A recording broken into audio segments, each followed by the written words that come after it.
Imamat 5. Apabila seseorang berbuat dosa, yakni jika ia mendengar seorang mengutuki dan ia dapat naik saksi karena ia melihat atau mengetahuinya, tetapi ia tidak mau memberi keterangan, maka ia harus menanggung kesalahannya sendiri. Atau bila seseorang kena kepada sesuatu yang najis, baik bangkai binatang liar yang najis, atau bangkai hewan yang najis, atau bangkai binatang yang mengeriap yang najis, tanpa menyadari hal itu, maka ia menjadi najis dan bersalah. Atau apabila ia kena kepada kenajisan berasal dari manusia, dengan kenajisan apapun juga ia menjadi najis. Tanpa menyadari hal itu, tetapi kemudian ia mengetahuinya, maka ia bersalah. Atau apabila seseorang bersumpah teledor dengan bibirnya hendak berbuat yang buruk atau yang baik, sumpah apapun juga yang diucapkan orang dengan teledor tanpa menyadari hal itu,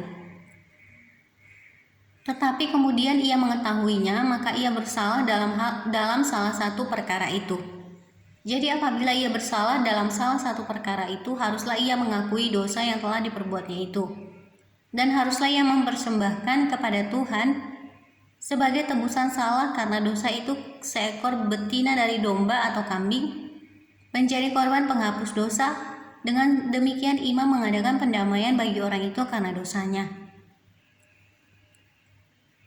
Tetapi jikalau ia tidak mampu untuk menyediakan kambing atau domba, maka sebagai tebusan salah karena dosa yang telah diperbuatnya itu, haruslah ia mempersembahkan kepada Tuhan 2 ekor burung tekukur atau 2 ekor anak burung merpati, yang seekor menjadi korban penghapus dosa dan yang seekor lagi menjadi korban bakaran.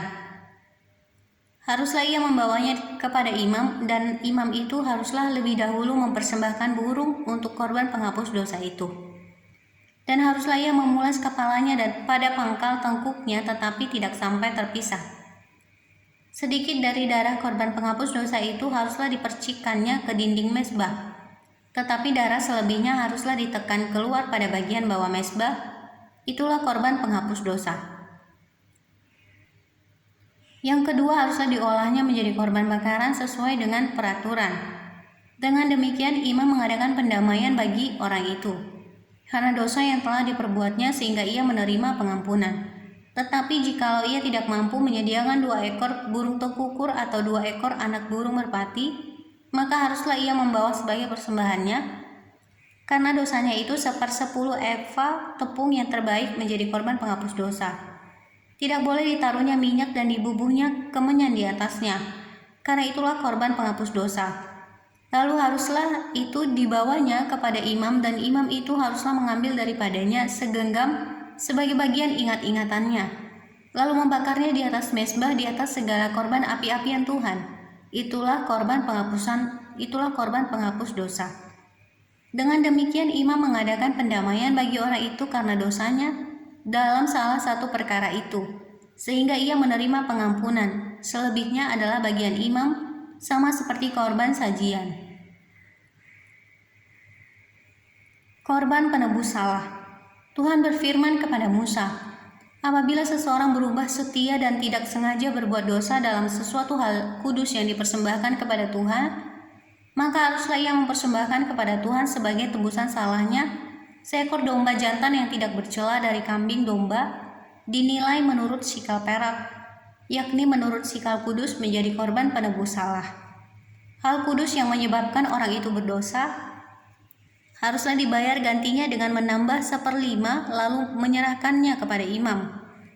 Imam harus mengadakan pendamaian bagi orang itu dengan domba jantan korban penebus salah itu, sehingga ia menerima pengampunan.